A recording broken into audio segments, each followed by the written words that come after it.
नमस्कार, मैं हूं अजीत कुमार और आप देख रहे हैं श्रेष्ठ भारत। आप सभी का स्वागत है हमारे इस खास प्रोग्राम जिसका नाम है जड़ी बूटी सेहत की बात आयुर्वेद के साथ। और आज जड़ी बूटी सेहत की बात में हम बात करेंगे शरीर में हो रहे खून की कमी यानी एनीमिया की।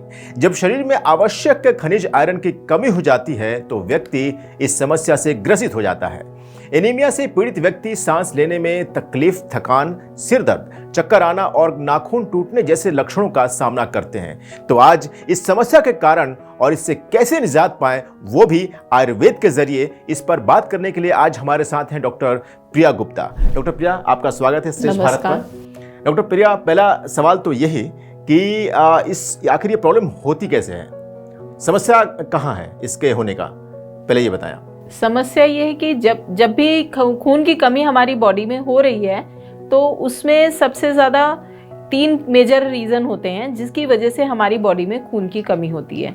इसके लिए सबसे पहले या तो ब्लड लॉस हो रहा है हमारी बॉडी से, या ब्लड में बन नहीं रही है आरबीसीज, या उनका डिस्ट्रक्शन ज़्यादा हो रहा है। जो अपना तय समय है उससे जल्दी उनका डिस्ट्रक्शन हुए जा रहा है और प्रोडक्शन नहीं हो पा रहा है उतना। तो इन 3 चीज़ों को देखते हुए ही हमें उसको रीज़न को सॉर्ट आउट करना चाहिए। अच्छा, तो ये कुछ हेरिडिटिकल भी होता है? इसमें एक रीज़न हेरिडिटरी का भी होता है, जिसमें हीमोफीलिया नाम की एक बीमारी होती है। वो या तो मेजर होती है या माइनर, 2 तरह से देखी जाती है। अगर दोनों पेरेंट्स में जेनेटिकली आ रही है तो वो मेजर में आ जाता है बच्चे में, या फिर वो माइनर में आता है। उसमें जेनेटिक खून की कमी होती है तो उसमें हम iron supplements for the time being बढ़ा सकते हैं, वैसे नहीं हो सकता। और भी कुछ लक्षण देखे जाते हैं जिससे फाइंड आउट हो सके कि हाँ ये प्रॉब्लम है ही है? ज़्यादा चलने में सांस फूलने लगती है, या थोड़ा सा बैठे बैठे पैरों में स्वेलिंग आने लगती है। ज़्यादा देर बैठ गए तो पैरों में स्वेलिंग आ गई, या पूरी बॉडी में स्वेलिंग आ गई, या सो के उठते हैं तो आंखों के नीचे स्वेलिंग आ जाती है। ये भी एक एनीमिया का लक्षण है। हाँ। और ये लोग कहते हैं कि बॉडी में कई बार झंझनाहट टाइप से होती है या फिर कुछ एबनॉर्मल ऐसा कुछ फील होता है, तो उसके पीछे भी रीजन ऐसा हो सकता है? वो रीजन इनडायरेक्टली होता है, डायरेक्टली नहीं होता है। उसमें खून की कमी की वजह से नर्व्स उतनी स्टिमुलेट नहीं हो पाती हैं, जिसकी वजह से वो होने लगता है। हाँ। तो आपने देखा कि इसके पीछे क्या क्या वजह हैं और इससे कितनी समस्याएं पैदा होती हैं। तो चलिए, रीजन तो हमने जान लिया, समस्या कैसे हो रही है ये भी समझ लिया। अब जाते हैं अपने सोल्यूशन पर, और सोल्यूशन वो भी आयुर्वेद के जरिए। तो डॉक्टर प्रिया, आप बताएं कि आयुर्वेद में ऐसा कौन कौन से दवा ली जाए जिससे कि इस प्रॉब्लम को दूर किया जा सकता है? आयुर्वेद में हीमोग्लोबिन कम होना या रक्त अल्पता जिसे हम कहते हैं, उसका बहुत अच्छा रिजल्ट मिलता है और वो लॉन्ग टर्म रहता है। उसके अपने साइड इफ़ेक्ट्स नहीं आते हैं। जैसे कि अगर कोई बहुत ज़्यादा आयरन की टैबलेट्स ले रहा है तो कॉन्स्टिपेशन होने लगता है, या फिर कुछ बॉडी में डाइजेशन वीक होने लगता है। वो सारी चीज़ें हमारे आयुर्वेद की मेडिसिन लेने से नहीं होता है। ओके, तो मतलब जो भी दवा लें, कितना समय तक लेना और कितने डोज में लेना, ये डॉक्टर से बिना परामर्श के तो कभी भी दवा ना ही लें तो बहुत अच्छा रहता है। और मिनिमम यानी 3 से 6 महीने तो लेनी ही चाहिए मेडिसिन। ओके, तो अब कुछ ऐसे मेडिसिन का और बता दें आप नाम, जिसको लेकर कोई भी अपने बॉडी में हो रहा है, शरीर में हो रहा है, किसी भी खून की कमी की समस्या से उसको निजात पाने में आसानी मिले। सबसे पहले तो हम ले सकते हैं पुनर्नवादी मंडूर, धात्री लौ, आमल की रसायन, नवायस लौ। इस तरह की मेडिसिन ये कॉमन मेडिसिन हैं जो आप लेंगे तो थोड़ा खून की कमी और आपका डाइजेशन, इन सारी चीज़ों को, क्योंकि कई बार क्या होता है हम खाते तो प्रॉपर हैं, आयरन ले भी रहे हैं, लेकिन वो एब्जॉर्ब नहीं हो रहा है। तो उसके लिए भी इस तरह की मेडिसिन, ये सिर्फ हमारे आयुर्वेद के थ्रू ही हो सकता है। जी, तो च्यवनप्राश वगैरह का भी इस्तेमाल करना चाहिए इसमें? हाँ, क्योंकि हमने जैसे बताया आमल की रसायन, आंवला मेन कंटेंट होता है च्यवनप्राश में, जो रिच सोर्स है आयरन का भी और विटामिन सी का भी। विटामिन सी उसको एब्जॉर्प्शन में भी हेल्प कर रही है और आयरन बॉडी को मिल रहा है, तो च्यवनप्राश भी इसमें सबसे ज़्यादा इंपॉर्टेंट रोल प्ले करता है। ओके, तो अब आपने दवा तो बता भी दिया कि इसमें कौन कौन सी दवा ले सकते हैं। इसके अलावा आप डॉक्टर से परामर्श करके और भी अगर आपके अकॉर्डिंग जो सिम्टम बनता है उस अकॉर्डिंग डॉक्टर आपको सलाह जरूर देगा। डॉक्टर, आयुर्वेद की दवा तो हमने ले ली, अब हमें बताएं कि नेचुरोपैथी के ज़रिए हम ऐसे कौन कौन से फ्रूट्स लें या खाने में क्या तब्दीलियाँ लाएं या क्या और एडिशनल लें जिससे कि हम उस खून की कमी को अपने शरीर से दूर कर सकें।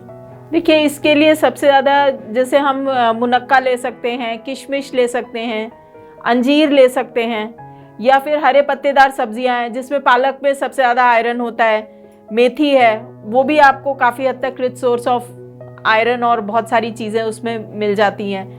बाकी सेब में एक आयरन कंटेंट सब अच्छा होता है जो आपको बेनिफिट देता है। अनार भी ले सकते हैं इसमें? अनार का भी इस्तेमाल अनार में तो होता ही है, वो कलर के हिसाब से ही हम बता सकते हैं कि वो रेड है, आरबीसी को बढ़ाएगा हमारे। बीट रूट्स भी इसमें कुछ लोग कहते हैं कि इसका इस्तेमाल करना चाहिए, उसमें भी आयरन की मात्रा अधिक होती है। बीट रूट लेना चाहिए क्योंकि, लेकिन उसको भी थोड़ा एक लिमिटेड लेना चाहिए, बहुत ज़्यादा नहीं लेना चाहिए, क्योंकि वो कई बार क्या होता है कि हम बहुत लगता है कि हमारा बड़ी जल्दी बढ़ जाए तो उसके लिए बहुत ज़्यादा मात्रा में ले लेते हैं, तो वो हमारे दोषों को और पित्त दोष को भी प्रकोपित कर देता है, तो लिमिटेड क्वांटिटी में लेना चाहिए उसको। फ्रूट्स भी क्या खाना चाहिए और भी किस तरह के हमें खाने में इस्तेमाल करनी चाहिए चीज़ों को, वो आपने बता दिया डॉक्टर। आप थोड़ा सा योग भी बता दें कि इसमें योगा किस तरह के आसन करने चाहिए, उसके बाद हम अपने नेक्स्ट सेगमेंट यानी कि जो घरेलू नुस्खे हैं उस पर आएंगे, तो प्लीज़ ये बता दें आप। देखिए, इसमें सबसे पहले तो प्राणायाम में कपालभाति का सबसे ज़्यादा रोल काम आता है, क्योंकि ये हमारी इंटेस्टाइन के एब्जॉर्प्शन को बढ़ाएगा और इंटेस्टाइन के मूवमेंट्स को बढ़ाएगा, जिससे जो चीज़ हम ले रहे हैं उसका एब्जॉर्प्शन भी प्रॉपर टाइम पे होना चाहिए।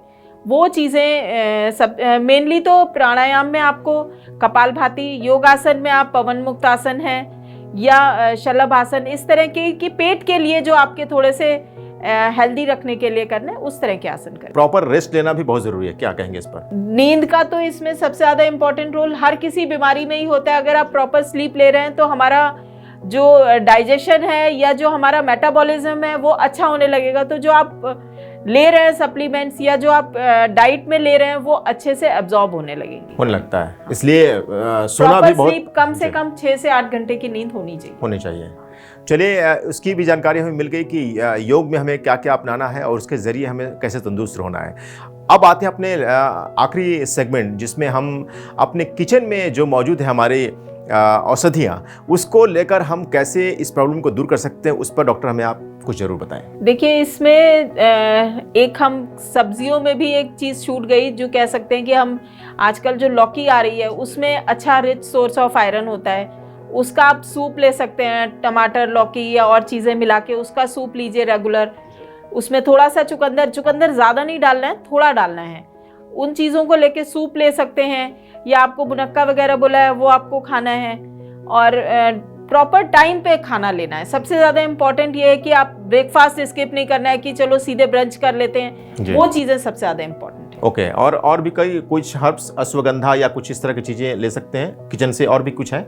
अश्वगंधा ले सकते हैं, लेकिन वो इनडायरेक्टली काम करेगा, डायरेक्टली काम नहीं करेगा इसमें। अच्छा, और कुछ हर्ब्स हैं हमारे किचन में? मधुश्चत, मुलाठी आप ले सकते हैं, वो आपको एक रसायन की तरह से काम करेगा। आंवल की है, आंवला को किसी भी फॉर्म में लीजिए, वो आपको काम करेगा। आंवले का मुरब्बा ले लिया, आंवले की कैंडी ले ली, ये सारी चीज़ें आपको हेल्प करेगी। और कुछ आप वैल्यूएशन करना चाहते हैं, कुछ दर्शकों को और कुछ टिप्स देना चाहते हैं तो प्लीज़। इसमें सबसे ज़्यादा ये है कि आपका डाइजेशन या आपकी भूख प्रॉपर लगनी चाहिए, उसके लिए ज़रूर कुछ ना कुछ करना चाहिए। ये नहीं कि सीधे आपने पुनर्नवादी मंडूर ले लिया। पुनर्नवादी मंडूर में हालांकि वो लिवर को भी काम प्रॉपर करता है, थोड़ा सा कि लिवर का फंक्शन भी ठीक करता है और साथ में आयरन को भी बढ़ाता है। तो जो भी चीज़ हमारे आयुर्वेद में तो इसी तरह की मेडिसिन है जो आपके डाइजेशन को, आपके एब्जॉर्प्शन को, दोनों चीज़ों को बढ़ा रही हैं। सिंगल ऐसा नहीं है कि सिर्फ आयरन को ही बढ़ाएंगी, वो इस तरह की चीज़ें ही लीजिए जिससे कि आपका लिवर भी प्रॉपर प्रोटेक्टेड रहे, क्योंकि उससे ही हमारे आगे के सारे एंजाइम सिक्रीट होके आयरन एब्जॉर्प्शन हो। तब तो त्रिफला चूर्ण भी इसमें लेना चाहिए। अगर पेट की बात हो रही है और पचाने की बात हो रही है तो इसमें मेरे ख्याल से त्रिफला चूर्ण तो बहुत फायदेमंद होगा। त्रिफला में आंवला है जो एक मेजर कंटेंट है उसमें, तो त्रिफला तो वैसे भी रसायन की तरह से हम इसको ले सकते हैं। पेट साफ करने का एक भ्रम है, इसको एक रसायन की तरह से भी यूज किया जा सकता है। चलिए, बहुत बहुत धन्यवाद डॉक्टर साहब, आपने बहुत सारी जानकारियां दी इस प्रॉब्लम से जुड़ी हुई। जड़ी बूटी सेहत की बात आयुर्वेद के साथ में आज हमने खून की कमी यानी एनीमिया से कैसे निजात पाएं, वो भी आयुर्वेद के जरिए, इस पर हमने बहुत सारी जानकारियां ली। उम्मीद है इन जानकारियों से आप खुद को और अपनों को हो रही इस समस्या से बचा पाएंगे। ज़्यादा से ज़्यादा लोगों तक इस वीडियो को शेयर करें ताकि मैक्सिमम लोग इसका फायदा उठा सकें। अगर आप किसी समस्या का समाधान आयुर्वेद के जरिए चाहते हैं तो आप हमें मैसेज के जरिए सवाल पूछ सकते हैं। चैनल को सब्सक्राइब करें और देखते रहें श्रेष्ठ भारत। श्रेष्ठ भारत पर खबरों से जुड़े रहने के लिए चैनल को सब्सक्राइब करें, बेल आइकन दबाएं और देखते रहें श्रेष्ठ भारत।